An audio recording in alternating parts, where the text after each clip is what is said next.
I love Mondays with Mike Heller.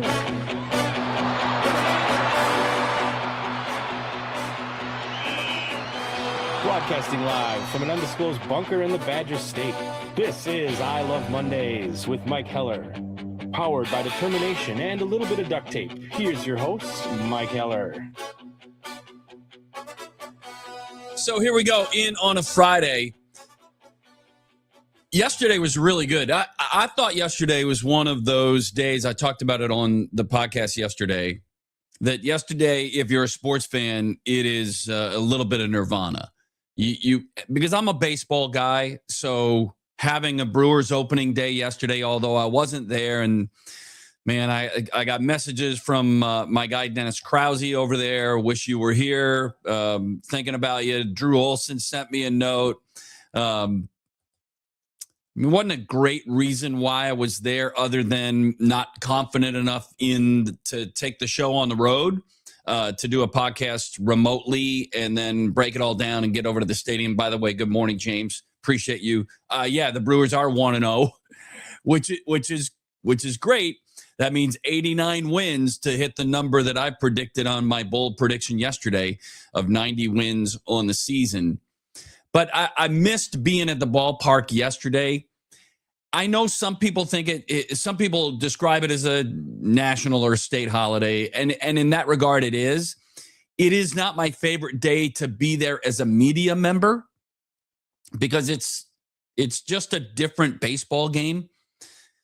But it is a rite of spring. It's a passage into flipping the calendar, even though we're still in March, to flip the calendar to what is to come. Spring and summer are my favorite seasons. But yesterday, with a Major League Baseball opening day for our team, the Brewers, and having it be at home for what is the first time in 5 years, that's really cool. I missed being there, but I got to see the whole thing. That dovetailed right into Wisconsin hockey, which played on the men's side in the NCAA tournament in Worcester, Mass, against Dartmouth, and that they dropped the puck about 4:30. It was 35 minutes, 40 minutes late before they dropped the puck. But I went right from Brewers to that, and then that was nail-biting until you got midway through the third period, and then Wisconsin scored, and they scored again. And then Dartmouth did what they had to do. They pulled their goaltender and left an empty net, and Wisconsin scored, 3 more times into the empty net. Yeah. So that was cool. I'm so excited for them. They're going to take on Michigan State. They're going to play Michigan State Saturday at 3:30, I believe. And that's for a shot to go to the Frozen Four, which is 2 weekends from now in Las Vegas. That was good. And it dovetailed right into the NCAA tournament by the time Wisconsin had sewn up their win with the last of the empty netters. I flipped over, and you had early games last night going on that were very entertaining, more entertaining than the late games. Iowa pulls a stunner, beating Nebraska. Stunner? Well, they are a 9 seed, and Nebraska didn't make shots late. Iowa did. Nebraska tried to play with 4 players. My team's on the court. I don't think that worked. And turned a 3-point deficit into a 6-point deficit, and that game was over. So now you get a game coming up this weekend in which Iowa and Illinois, who had that on their bingo card, one of them is going to the Final Four. I mean, from an Illinois perspective, couldn't break any better, could it? They're in a position to play for their shot to go to the Final Four in Indianapolis. And they would be, depending on who's all there, kind of the de facto home team, Illinois. They played really well. Houston couldn't shoot at all. So, and then today, you had all that yesterday and last night. And then today you get Duke and St. John's at 6:10. Great matchup. I don't know why, because I've never done this, but I'm sort of rooting for Duke. I don't like St. John's. I think it's wrong for me to root for Duke ever, but I think I'm leaning Duke. Maybe not. I don't know. I don't like either program. I don't like Duke, the program. I don't like Pitino, the coach, even though I know how successful he's been. He's just not my favorite dude. That's followed shortly after by Michigan and Alabama. You want to talk about, if you like offense, let's go. That game could have both teams scoring in the 100s before it's all said and done. That's at 6:35, and it's on TBS. Then Michigan State, UConn, and that's a no-brainer. And it's weird because some people won't root for anybody else in the Big Ten because they're our enemies. Well, same thing, and it's a good program. I'm not sure I like Hurley, but you can't argue with their overall success, what UConn has done. You know, you can go all the way back and then see what they've done with Kevin Ollie and now what they're doing with Hurley and what they do on the women's side. The men were in the hockey tournament and got beat by Michigan State. Pretty good athletic program. I'll take Michigan State in that one tonight and Tennessee and Iowa State to wrap it up. And I don't have a rooting interest there. I know Courtney Corning, one of our super fans, very much a Tennessee guy. I don't know that I can lobby hard for Tennessee, but I don't know that I love Otzelberger at Iowa State. So it's all personality driven, isn't it, when you talk about these things? All right, let me deliver a little bit on the Brewers, and then we're going to jump in out of the gate. Nick Osen will join us here in a couple of minutes talking about Badger football and a big win yesterday for them. And they're not playing, but on the recruiting trail. Get to that in a moment after I thank my sponsors here. But I want to talk a little bit about the Brewers. The White Sox are a really bad franchise who is probably taking incremental steps. And I think that they believe that they'll take an incremental step this year, but they're not very good. And the Brewers took advantage of that yesterday. The Brewers did all the right things, even though they gave up a leadoff home run. They extended at bats. They do what the Brewers did all of last year when they were the highest scoring team and 97 wins, leading all of Major League Baseball. They forced long at bats. They forced pitchers into a bunch of walks.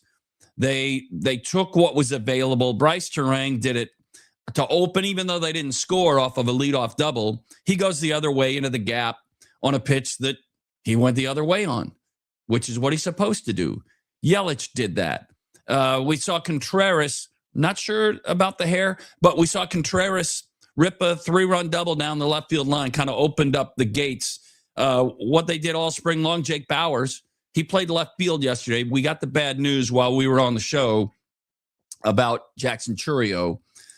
Jake Bauers had 7 home runs in the spring. He now has 8 home runs in the month of March because he hit a 3-run homer yesterday.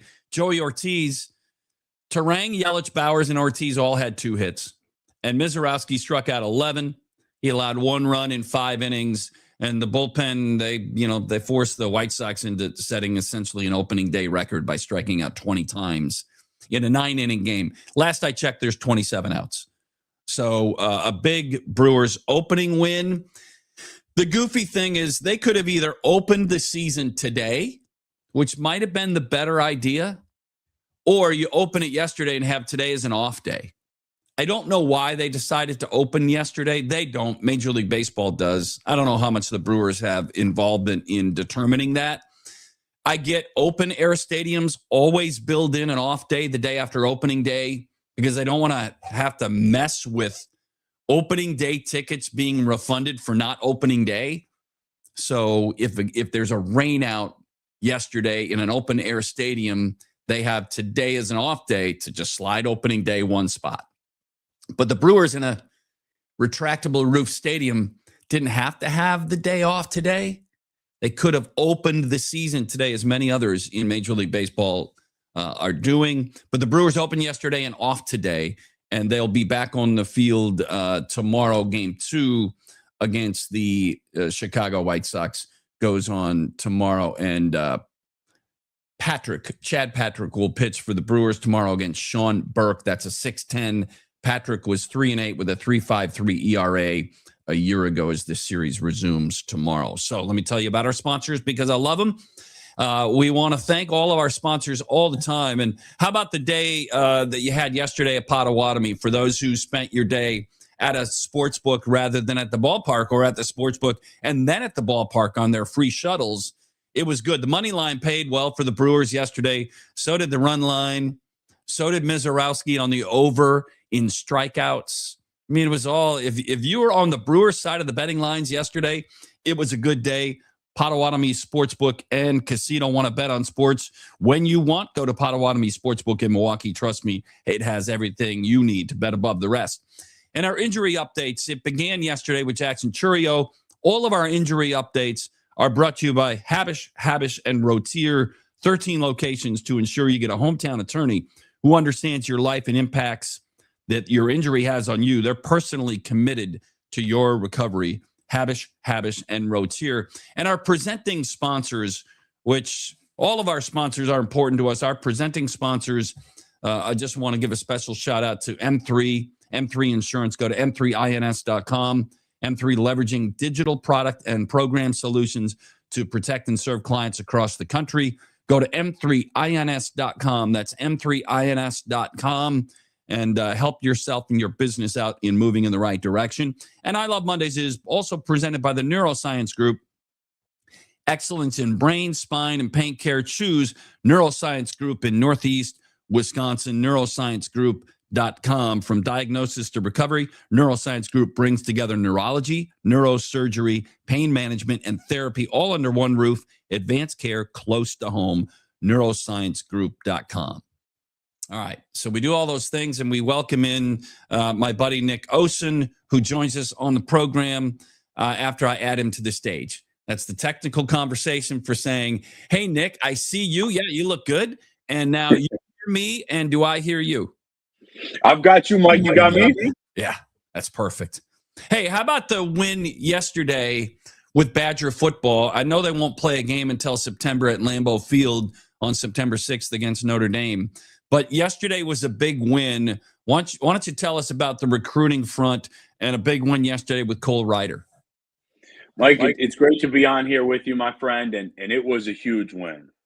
Truthfully, obviously there's always been this talk about in-state recruiting, right, and excitement and who they're landing. And look, they've landed a few blue-chip guys in the class as well as just throughout. But Cole is a huge one.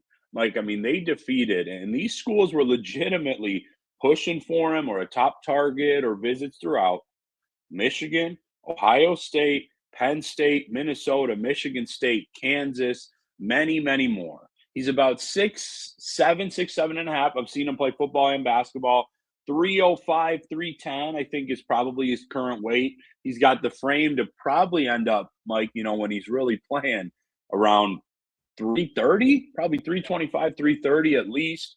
Moves well. Like I mentioned, he's an athlete. And maybe the most impressive part, Mike, and I can tell you this now that, it's over and he committed, he was really ready to be a Badger for a long time. And he was close with, obviously, the previous O-line coach, A.J. Blazek. And I think he was ready to make the decision around January, he had told me. And then, obviously, they make the change, and Mateos comes in, and he was able to form a really good relationship pretty quickly, along with, of course, you're familiar with, obviously, Pat Lambert, Luke Fickell, Casey Robach. It was really a team effort. And now he and Coors Loken are kind of some of the top jewels of this class so far, Mike. Yeah, it's a great start to locking up in-state recruits, which has been I don't know if it was, I think it's fair because you look at the results, but there was some criticism about, not building that fence around the state, not keeping your best players at home. Was there a moment? Is it Pat? Lambert? Was it somebody else? Was there a moment where you kind of recognized, hey, they've changed. They're going to go about what they're doing now, moving forward differently? Yeah, so it's a great question. I don't know if there was a moment, Mike, but maybe a series of moments. It felt like, so we're in early 2026 now, maybe late 2024. So when you're basically really working on like the 2026 cycle coming up, where I do think there was an increased effort. And I'm not going to, wipe away any like concerns from the past, but I will always defend this group a little bit in terms of that in-state wall, Mike, because, part of the reason this class has been so fun is it just happens to be the best or second best that this state has had in 10 years. You talk about guys like in prior classes, maybe an Owen Strebig or, Flanagan, like okay, they ended up at Notre Dame. You know, they're not just going to, I don't know, some random school like a Kansas State or something, Kansas, just to get away. Like they were really premier programs they're going to. And then I think this group, it's a mix of three things, if I'm being honest. I think that there was a real focus in time and relationships, like you kind of brought up, and like I mentioned, I do think as we've talked about for months, there was the infusion of more money into the program, resources, financials. I think that helps lock things up a little bit more quickly. And then I think finally, even though we know the group has to see some wins this year, obviously we've discussed that, and I'm sure will in the fall. I think that people finally start to know a little bit more about Fickle the person and some of the relationships within it. And credit to him. I mean, he was everywhere in the month of January when you can be on the road, multiple stops to see really big time recruits in Wisconsin and all over the Midwest. So, like, I think it's a group of things, but just the fact that, I mean, they've got 5 commits. They're all in the state. I've got them trending well for 2 or 3 others, including a couple 4-stars, more guys on the line. It's impressive. And I'll note this. I know you've been around the staff. Like, Mateo strikes me as like a type of guy that you kind of feel it's just going to get done. Maybe Yeah. like Matt Mitchell on the defensive side with some of those 4-star edges he's gotten. Really, really good recruiters. Yeah, it's fun to see that energy. Now, to be fair, there was a ton of energy in year one. I mean, every, the social media posts with every recruit, all of that, and it didn't yield the result. I thought, Nick, I'm going to give you opinion and let you go from there. I thought last year, the back half of the season was a game changer because I think it could have crumbled. It could have crumbled after Maryland. It could have crumbled relatively early, and it didn't. And one of the reasons I think it didn't is that their young guys became their best players and leaders. And I don't mean to only focus on what happened with Mason Posa and Cooper Catalano, but I do think that's the glue, the core. And when your best players are young and become your leaders and they get buy-in around them, I think that's a critical turning point, can be in a program. That's what I saw, Nick, and I kind of see it playing right now. I don't want to get all gush about a team that wasn't bowl eligible in back-to-back seasons, but I do see that they're going the right path right now, and I think they have the right players in order for that to continue to move in that direction. Do you agree with that? I do, Mike. I think that's a really, really good point about the linebackers. I'll add some other guys too, because I know that those two have been talked about a lot, but let's not take away credit there. Like, they have seamlessly emerged as obviously, some really good players, but also leaders, like you said. I mean, I'm seeing it at practice, Mike. They had a linebacker, just want to add a quick anecdote, a target, a recruit in town. And when Post is getting a quick breather on the sidelines, he's breaking down what's going on at practice and showing him the ropes. That isn't necessarily normal. It's the energy in that room, really, really good. And I think overall, I'll mention the same about like a Kevin Haywood on the offensive line. Obviously, finally healthy. I think that he's really got a chance to be one of those guys. Of course, you still need some older talent, right? Like Joseph has obviously been in the college ranks for several years, some of those older corners that they brought in. But as a whole, I think you're spot on. Now, I think, 2024 going in, that was my first year covering. And you're right, it's fun. There's a lot of energy, the social media buzz. And the last year and a half or so, I've really tried to be a little bit more approached with some trepidation, because you need to see it in the fall and things of that nature. And I've been very cognizant of that. I remember I didn't have Billy Edwards Jr. as a standout a bunch of practices last year, and people would ask me what's wrong. But Right. I think finally some of the young talent is here. I think the culture, as I know you can attest to, is in the best spot it's been. And at this point, to me, it's about 2 things. Keep that QB1 healthy, and can you see 7 to 8 wins with the signature victory? Yeah, and a couple of notes. A few weeks ago, I also do a weekly podcast at badgerconnect.com. All right. So it's free. You don't have to. Badger Connect is a subscriber based platform with great content originated from Jesse Temple. And Jesse's doing something just about every day. And I just, my respect level for what he does is through the roof. So I joined Badger Connect about a month ago, a little bit longer, but the content started on March 5th. So I do a weekly podcast there. It's an interview segment podcast. And my original first one was with Luke and Amy Fickle. And it was in their living room. And I think it was a great jumping on point. And I think that there's a change even on that front. But this week I did a StreamYard, a video interview with Jeff Grimes. And I've been around him a little bit and have had shorter, brief conversations with him and came away really impressed. But man, I came away over the top impressed about who he is in our conversation this week. You can see that podcast interview with Jeff Grimes, the offensive coordinator at badgerconnect.com. But that combo that you talk about between he and Mateos and what they can do offensively, because they were terrible last year. I mean, there's no way around it. That offense was rotten last year. But I'm bullish on where they are and the direction they can go moving forward. And it does start with the bones of every offense, and that's on the offensive line. What have you seen through brief now spring practice, the offensive line taking those steps to help build an offense? Yeah, Mike, well, first off, I just want to say real briefly on Grimes. I haven't been around more, coaches that I just enjoy, like you said, talking with, listening to. I love his approach to the game, but I also think I really like his approach to life. Yeah. So I think that pairing could be really good. And in terms of what I've seen, Tuesday, they were phenomenal. That was a heavy pass day.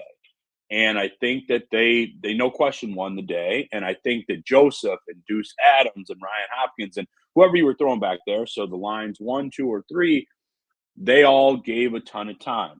Now I think you're going to see, and we know the bread and butter in this program for 30, 40 years has been the run game. I think as they get more physical after spring break, so there'll be about 3 weeks where you can really kind of hone in on that. I think we'll see more of their potential. But and I liked, Blazek, I'm sure you did too, like his energy was good. But Mateos, man, you can hear his energy, his intensity from the bleachers or from standing above. Like, fun, good personality, but no nonsense when it comes to that. And I think these guys are appreciating it. I've also been impressed that he hasn't been afraid to shake things up, Mike. Like, obviously, Haywood, one of my favorites has been somebody looked at as a left tackle. He's been getting a lot of reps at right, Mike. He's been playing right tackle. You knew Kawecki would be at center. And then they've got one of the transfers, P.J. Wilkins from Ole Miss, getting left tackle. So he's not afraid to spice things up a little bit and see, hey, what shakes out the best. I think the running backs are in a good spot, which I think we've missed at times. There have been some returners like Dupree who's been around, but it's coming together. I'm not saying it's there yet, and I know you've obviously covered enough to know it's not expected to be yet. Defense should be a little ahead of the offense, but the vision is there, and I think the personnel is there too. So walk us through, and by the way, visiting with Nick Osen of 247 Sports. And can we go either way? Is that 24/7 or 247? Do you have a preferred moniker? I actually say 247 as well, like you did. I'm cool with either, though. Yep. All right. So let's talk about quarterback play, and it's early, but you mentioned 3 names there. I don't know if it was on purpose. Carter Smith was not one of them, but I mean, he's here too. He started a few games last year. But let's talk about what we see early from Joseph, what we see from Deuce and Ryan Hopkins, because when I talked with Jeff Grimes earlier this week, he did not want to leave Ryan Hopkins out of his conversation because I think they love what he's bringing to the table as well. Yeah. So first and foremost, did not intend to leave Smith out there. I will say, though, that there's a clear-cut top 2 in obviously Joseph and Deuce Adams. Like, I'm going to go through everybody, and I appreciate the platform to do so. But I will say, he's a transfer that I had not seen as much of prior. Of course, it makes sense. He hadn't played a ton at the college ranks. Mike, he's the real deal. I mean, I've been at like 2.5 practices, but the zip he has on the ball, I think the way that he handles himself, mobile, and you could say those things about everybody in the room because now Grimes just said it at his presser. Yeah, we've got athletes in the room now. Everybody can run. They're all a threat. Joseph, I think, had a really, really good day on Tuesday. It took him maybe, he missed some in one-on-ones, and I'm like, all right, I'm ready to see what he can do. And he's the best arm talent. I'll say this. I don't think it's a hot take. He's the best arm talent you've probably had here since Russell. I'm Okay. not saying he's at that level, though, or that he's the best. I mean, I think a healthy Mordecai was terrific, too, to be honest. And we didn't get to see a bunch of him.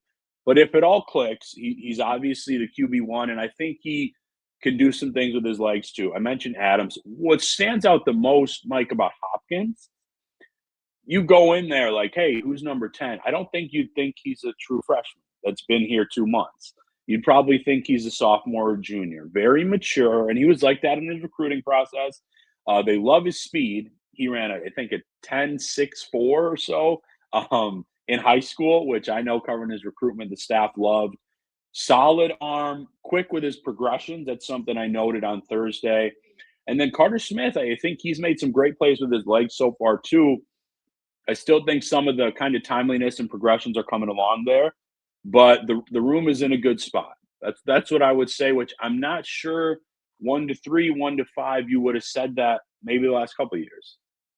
If we just go back briefly, I'll just keep you a few more minutes here. If we go back to what happened after the season ended, I mean the rollout on how dramatically this roster changes is significant because a lot of players left, some to graduation, some to the portal, and they had to be super aggressive on bringing in. And then they're working with a different budget set, right? I mean, that's story one. It's never transparent, so we don't know what that means exactly, other than their lead booster, Ted Kellner, came forward and said, we were bottom third in spending on players. We're going to be top third next year.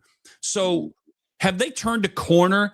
Hard to say it. I understand they won't play a game until September 6th.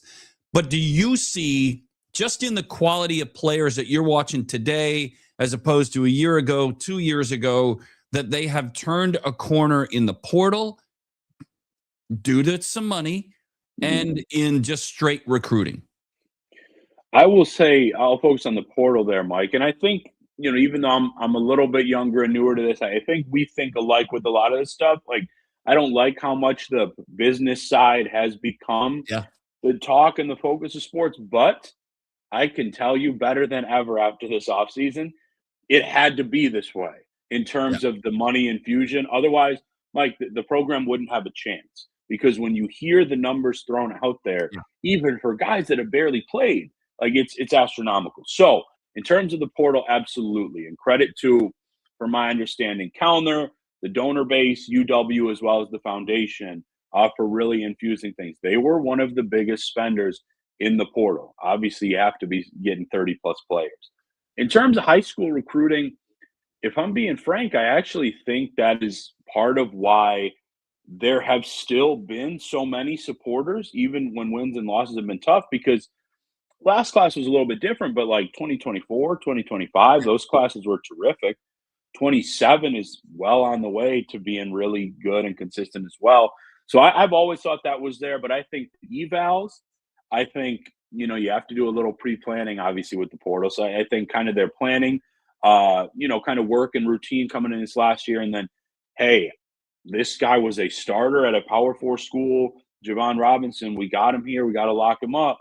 Abu Sama, you can go down the line. I think the one spot that you still just need to see somebody start to separate a little bit at practice is wide receiver. Yeah. We've seen some good moments, but I'm not so sure if, I think Eugene Hilton would be the guy that has the best chance, but I'm not sure if there's the Will Pauling, the Q Cephas, the Vinny Anthony, this is going to be the guy.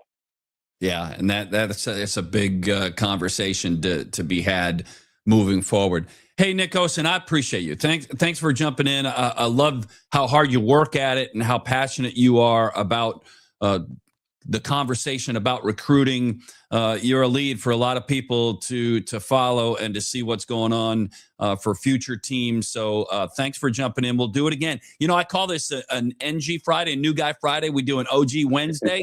So you're one of the new guys, even though you're not new at it anymore. We've known each other a while. I appreciate you saying yes, and we'll do it again down the road.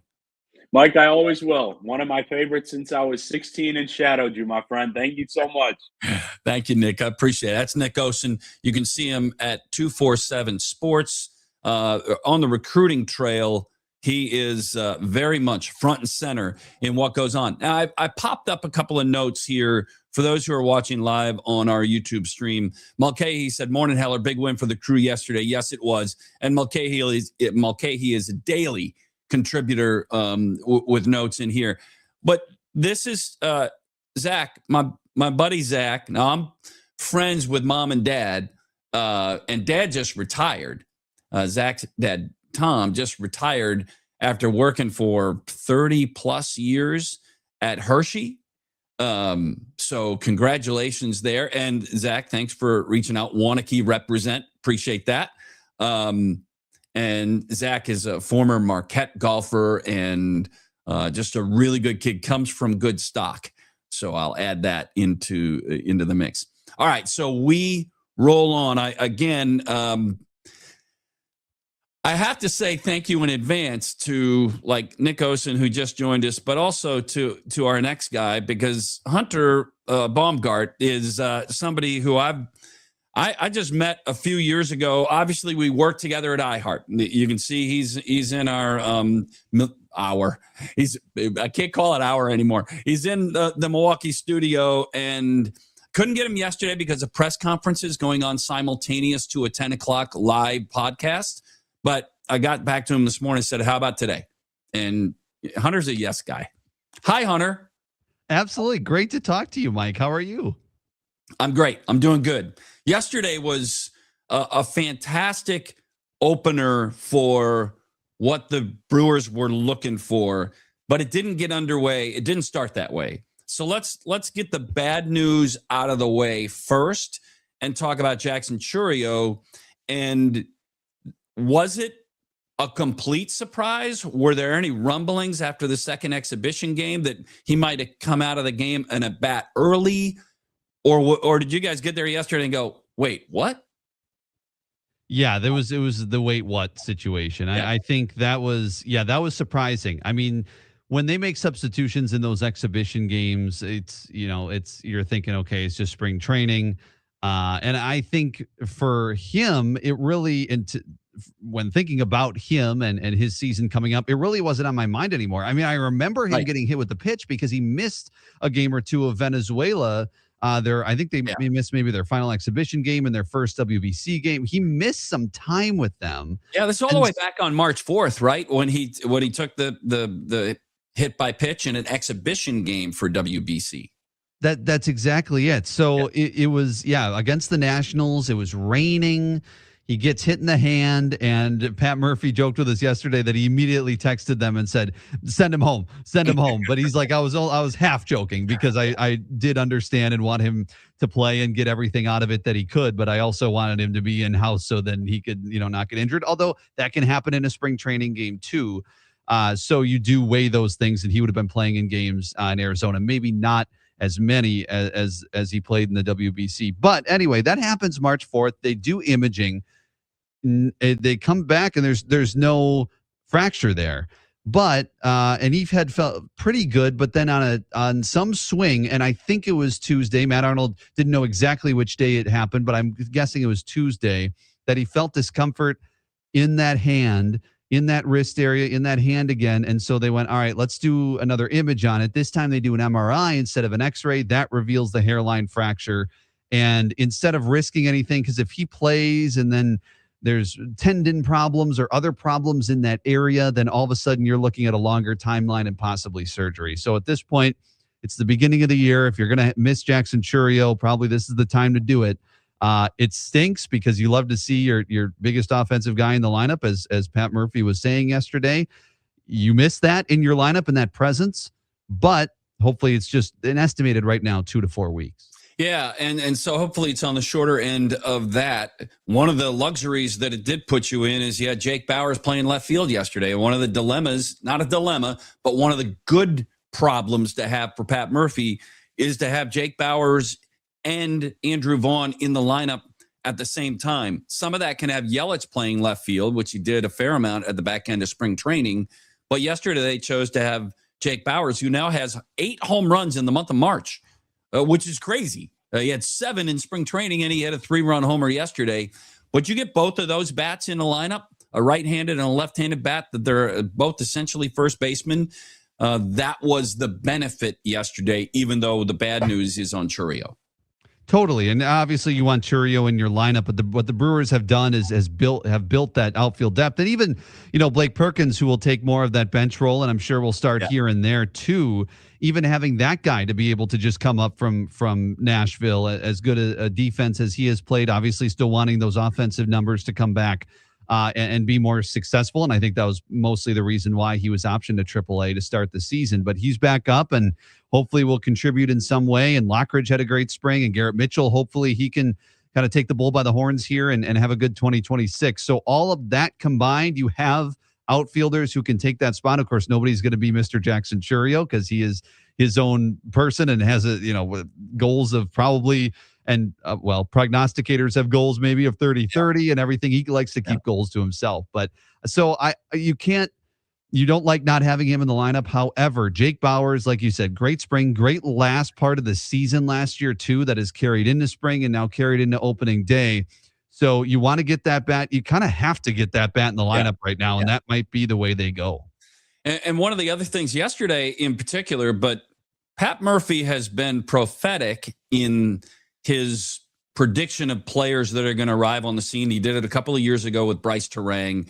And I got Bryce Terang, by the way, as a potential MVP this year in the National League, because I think he's going to continue to take steps. He did nothing flashy yesterday, a double going the opposite way to open the game, and a really hard hit single through the hole. So he had 2 hits yesterday. But Pat Murphy has talked about David Hamilton. like I know we're going to miss at certain times the style of play of Caleb Durbin and Isaac Collins. But if there was a player that was like a perfect fit for what Murphy baseball has looked like, Nats with bats in Milwaukee, David Hamilton's one of those guys, and he showed that immediately out of the gate yesterday. Caleb Durbin was a quintessential Brewer in pretty much every sense of the word, a Pat Murphy type Brewer. Yeah. David Hamilton might be even more. I mean, or at least to that level. And that's just that. And he was praising Matt Arnold yesterday for making sure they included David Hamilton in that deal. And of course, you look at the numbers, and David Hamilton said it to us after the game yesterday. He said he's like, I've struggled in my career so far. And you look at the numbers offensively, and that's true. But for some reason, he has stayed on major league rosters. He's been in the mix. He's been someone, obviously, that the Brewers drafted and then wanted back. And now you see exactly what Pat Murphy and really the front office and Matt Arnold, they've been talking through spring training about David Hamilton. And of course, I'm looking at the numbers, and I haven't seen him in depth and didn't get to go down to Arizona. So I'm kind of like, okay, what do we see here, right? I picture him as like, and I was saying when the trade first happened, I was like, I think the Brewers are in the best position if he's your Andrew Monasterio, if he's your utility man who could play every once in a while, can come off the bench, be good defensively, play anywhere in the infield, right? But it seems they have more in store for him, and I think it's going to be more of a platoon at third base, especially if he does as well as obviously he did yesterday, but overall in spring training, maybe they platoon that. It sounds like with Rengifo, and Pat Murphy's also said you'll see Hamilton at short. You saw him at shortstop late in the game yesterday in the blowout, so you might see him get some starts there depending on who's pitching. So it's going to be a lot of matchup driven, but his speed is, the hardest it is. And the hardest thing for him has been getting to first base. If he can get on base, that guy is a threat to steal. Stole third, and not easy to steal third, without obviously. A throw. Yeah, exactly. So I think you're going to see that, and that's the type of player Pat Murphy loves. Just get on base, scrappy, and obviously I talked to him on before one of the exhibition games, maybe on Monday, And I asked him, I said, how more comfortable do you feel now compared to when you started at third base in the beginning of camp? Because he'd never played in the majors over there at third base, never started a game there. Yeah. And he did yesterday, and he has that bare hand pick. So look out. By the way, that's stupid. I mean, it is in the best possible way. He doesn't play any third base, and then on opening day, he gets a little dribbler and comes in and perfectly bare hand throw. I mean, he had not all box score stuff, but he had a hell of an opening day. And there were a lot of Brewers that had significant opening days. And how about that starting pitcher who gives up a leadoff home run in the game and then just wipes him out the rest of the way, allowing only one more hit in 5 innings and striking out 11. Miz, and I think that's one of the things Murph talked about post-game in the presser, is that he was really impressed with the maturity of how Miz responded to the leadoff home run. Exactly. And I mean, he's done it before. He did it in that Dodgers game last year when he faced off against Kershaw. And Ohtani took him deep, and then he outpitched Clayton Kershaw the rest of the game. So it's like, this guy just has it. It's so clear. It was so makes so much sense for him to be the opening day starter if Woody couldn't go. And so that made so much sense, and he lived up to all the hype. Most strikeouts on an opening day in Brewers history for a one pitcher. Freddie tied the record last year at 8 strikeouts, and he beat it by 3 this year, and only went 5 innings too, about 80 pitches. So that has been really, he's just impressed in nearly every big game. The only time he struggled, obviously, was a little bit with that injury last year and down the stretch a little bit last year. But otherwise, you think back to the game against Skeens. You think back to his debut. You think back against Clayton Kershaw and the Dodgers and that lineup, and then the Cubs in the playoffs, and even the Dodgers in the playoffs. He has shined in all of those big moments, and opening day clearly wasn't too big for him, even after a home run. I mean, there's some guys, he hasn't even spent a year in the big leagues, and the first batter he faces in his first opening day he's ever attended, he said he's never even been to an opening day, takes him deep, and then he settles in and strikes out 11. I mean, it just, that guy, everything we thought he'd be, and we watched him. I remember talking with you about him as he was rising in those minor leagues. Everything, they don't always pan out. Who knows? Long career ahead of him, but so far, he's everything we thought he could be. Yeah. So Mike chimed in on our YouTube stream. He said the Brewers will miss Jackson greatly, but should be fine. He was out all of August. They had a 14-game winning streak. That is true. Yeah. They've kind of done this before. And, of all the surprising things that you don't want to have happen, the silver lining to that, there are many of them. Jake Bauers being in there and having outfield depth, and Lockridge and all of those things, and Blake Perkins coming back. That's all part of it, but it's also much rather have this news on opening day than the news we've gotten on the last day of the season with Brandon Woodruff for a couple of years, right? So, I mean, the timing here is pretty good out of the gate. Now, let me ask you, Hunter, about starting pitching. Miz went yesterday. Woody's going to back end this first time through the rotation, which was a surprise good news scenario. Chad Patrick will go tomorrow. Give me a sense of your feel about this rotation, and if it can be as good as last year's, they're essentially league leading ERA throughout their pitching staff a year ago. Can this rotation replicate without Freddie? Can they do what they've been doing? Yeah, I think this rotation is, well, especially heading into the season. I don't know, you could take the August rotation and the beginning of April rotation of last year are two very different things. Totally different. It depends on who you take, obviously. But I would say that the upside in this rotation is possibly higher than it's been in a long time, probably since you had the Burns, Woodruff, Peralta trio of guys. And you look at that just because of the fact that, okay, you have Brandon Woodruff, who's been there, done that. We'll see what he's like in this season. We'll see, but you trust the guy. And then 2, you obviously saw what Jacob Misiorowski did yesterday and the potential he has. Interested to see what Chad Patrick does in year 2 and builds off of what he did, especially in the postseason last year. But then the 2 other guys are Kyle Harrison and Brandon Sproat, and guys that have some major league experience. Kyle Harrison has more than Brandon Sproat. Sproat only, I think, made 4 starts for the Mets down the stretch last year, but he was pitching in big games. Mets were in a playoff race.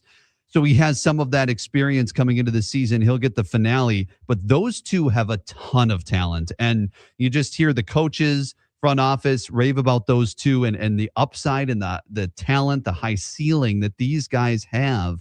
And that gets you super excited. Now, the other side of that is they don't have a lot of experience. So there are going to be times where they probably go out there and it's not the best of outings, and they're going to have to learn. I think back to Quinn Priester when he first was traded for. His first month with the Brewers was not very good. Before he went on that streak of 19 games they won when he pitched, it was some rough outings in that first month. And I remember Pat Murphy saying, he would tell us later that he was kind of concerned. I don't know what we got in this guy, especially after that game against the Cubs. I think there was one against the Rockies in there, and then that game against the Cubs where he came in and he didn't do well, but Murph said he saw something in that one, and then he obviously the rest of the year he was great, and looking forward to him coming back eventually too. So I think that is I tell that story just because I think we can take that when looking at Brandon Sproat and Kyle Harrison. There might be some bumps in the road here because they're younger, they're a little inexperienced. However, they've pitched in the major leagues before. And Chris Hook and that entire pitching staff and pitching lab has now had a lot of time with them in spring training and now into the season. And I'd say, look out come June, July, because they're going to be tinkering, and they always will be tinkering. But boy, they could hit their stride, especially the summer months. Yeah, a couple of things. One, you caught perhaps my favorite opening day tradition. It's Pat Murphy's third opening day, but I noticed it the previous year is the first time I saw it when they did postseason introductions where they're all out on the field, right? Mm-hmm. And I noticed it when Murph was, Council's number one. And I don't know why I noticed it, but and it happened before, but I guess I hadn't seen it. Is that Murph got out on those introductions and just had his arms crossed and stone-faced and stared straight ahead. Yep. And nobody could high five him because he wasn't gonna give you any daps, any love, any eye contact, nothing. So when he was introduced as the manager, I had asked in that opening press conference, I said, on opening day next year, are you going to continue your tradition of not acknowledging anybody on the baseline for the introductions? And he said, oh, you noticed that? And then he said, I don't know, have to wait and see. And he has. And you caught it again yesterday. He didn't cross his arms, but no eye contact, no smiles, no daps, nothing. I almost asked the question after the game. It was at the tip of my tongue, and then I'm like, all right, well, the press conference was ending, and I was like, that could get into a whole discussion there. Sure. But in my head, I'm like, I remember Mike asking this question. That is, I got to be on the field yesterday because we could film the first pitches for Jordan Love and Jordan Stoltz, which was awesome. So that was a different view because then you could really see the players. They give themselves high fives now. So they don't even expect, like Yelly doesn't even expect that he's going to go over and just give himself a high five and then go down the line and high five his players. So that is a tradition that I don't think will ever be broken. I am super excited to continue to cover Pat Murphy because he is, he makes you laugh at every single press conference. If they get beat 10-0, maybe we're not laughing a lot, but overall, even if they do lose, there's always something you can take from it. I've learned so much from him. He always takes the time and the interest in our questions and thinks about them thoughtfully and wants to give you an honest answer and incredibly personable, as we know, and a fan favorite as he should be. So his quirks are hilarious, and he just is so him. It's all you can say. He's so Pat Murphy. Let me finish on one thing, and I appreciate you, Hunter, spending a little extra time with me and doing this morning. You mentioned Chris Hook on the previous answer. Yesterday, he makes a mound trip, and I'm trying to place, was it in the second inning or was it in the third, where just a little bit, Miz had lost home plate just for a touch, and I can't recall if it was second or third inning. Yeah. As soon as he does it, for whatever magic dust he gets to sprinkle on the mound or whatever insight he has that he can put in the ear of the pitcher, and in yesterday's case, it was Miz, then Miz just started filling up the strike zone. It was like Hook went to the mound and said, we're not doing that anymore. Here's what you're doing. Switch back up and do whatever that was. but it's one of the, like, if you have MVPs on a team, Chris Hook he doesn't touch the baseball, but that dude is so valuable to what it is that the Brewers do, and I don't exactly know why, but man, is he good. Oh, he's so good. And yeah, I mean, the big thing about Misiorowski coming up through the minor leagues was the walks, right? The control. Can he have control? Yes, he can throw 1 billion miles an hour, but if you can't control that, you're going to walk a lot of people. And so obviously he's, I think, still working on that. But yeah, it did seem like he kind of went out there and said, all right, just go and attack guys. You have the stuff, be confident in your stuff, go attack guys.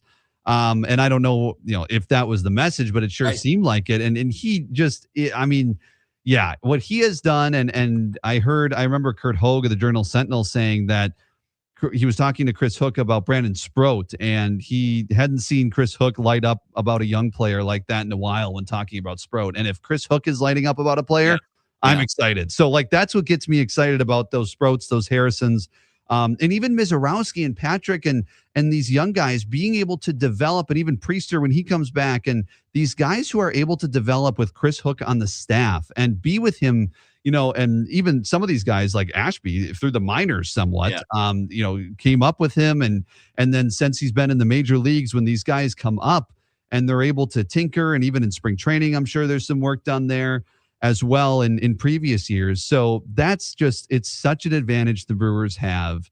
They are, he has such a great pitching mind, and just overall how the Brewers approach pitching. We all hear about the pitching lab and everything, but it's their entire approach and the way they go about crafting their pitchers that anybody who comes into the organization, number one, I'm sure is excited to be in the organization if they're a pitcher.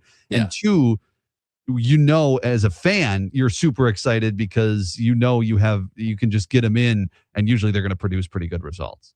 And just a reminder for those who are listening and watching on the way out the door with Hunter, yesterday is one game as a year ago in the Bronx to open, and then the home opener against Kansas City. The Brewers were outscored by 1 million and were 0-4. I know it's a feel-good moment for all of us when you win 14-2 on the season opening game. But just like last year, it is one. The story is going to be written almost every day. Today's an off day, and they do have a bunch of off days now for the first month plus. But before we all get too high, it was the White Sox. And remember what last year's opening 4 games were. Then for the highest scoring, biggest run differential team in baseball to turn that around, let's just stay where we are, enjoy yesterday, and see how we roll forward into the weekend and next week when Tampa comes to town. For sure. But I will say it feels much better to be the winners 14-2 than a 20-9 loss, or all those lopsided scores we saw to begin the season last year. I like this. We're not talking torpedo bats out of the gate this year. Thankfully. Hey, Hunter, I appreciate you. Thanks for doing this. I'll see you at the ballpark. I don't know if you'll be over there Sunday, but I'll be there Sunday and Monday and Tuesday probably next week. So I look forward to seeing you in person. Thanks for saying yes to doing this. Yes, absolutely. Anytime. See you soon. And great to talk to you. Thanks, Mike. Right. Thank you, Hunter. That's Hunter Baumgart. You can catch him on Fox Sports Wisconsin Radio. He is self-listed as the Brewers reporter for Fox Sports Radio Wisconsin. Follow him on Twitter at Hunter B on Air. Hunter B on Air is a really good dude. Appreciate him saying yes. Sort of short notice this morning when I reached out to him. So I appreciate that. Boy, it is a heck of a way to start. Now, last week I finished with bourbon. The problem is that this week, I mean, I could reach back and grab the bourbon, but I didn't bring a glass. I got a coffee cup. So I'm not going to finish with bourbon today, but in theory, in spirit, I am. So we got that going on. It is, there's a lot of good news on this Friday. I talked about a bunch of them out of the gate, but Wisconsin hockey, the men beating Dartmouth last night, they will advance now and play Michigan State 3:30 tomorrow afternoon, Saturday afternoon, 3:30 in Worcester, Mass. And the winner goes to the Frozen Four 2 weekends from now in Las Vegas. Wisconsin women's basketball got a win last night, coming from behind late in the game to beat Harvard 64-61 in the WBIT, which is the second of the tournament's for the NCAA women. The NCAA tournament is obviously number one. WBI2 by BIT is their second tournament. So they won 64-61. They'll take on Columbia on Monday in Wichita, Kansas, in the national semifinal of that tournament. The games tonight, number one Duke against fifth-seeded St. John's. That's at 6:10 on CBS.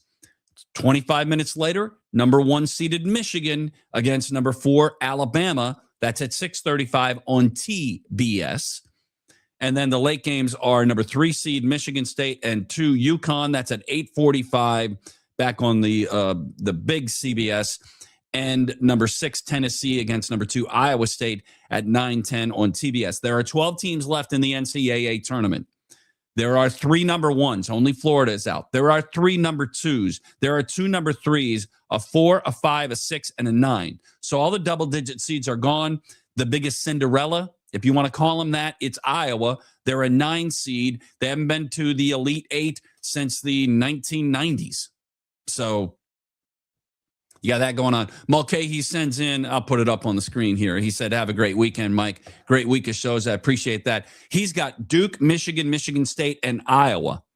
So I'm going to take Duke, Michigan. I don't want to take UConn, but I'm going to take UConn. And I'll go Iowa State with that. So we're almost in agreement there. And I don't want UConn. I will root hard for Tom Izzo and Michigan State. Wouldn't it be great to continue the Big Ten run as they advance a couple of teams last night to see if they can advance Michigan and Michigan State tonight? That would be fantastic. I appreciate our sponsors on this program, and I say it every day, that we get to have Neuroscience Group. Thank you.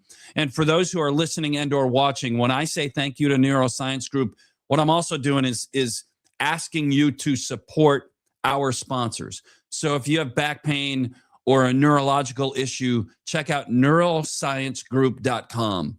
Also, M3 Insurance, another presenting sponsor, and I appreciate their trust in what we're bringing to the table on the podcast.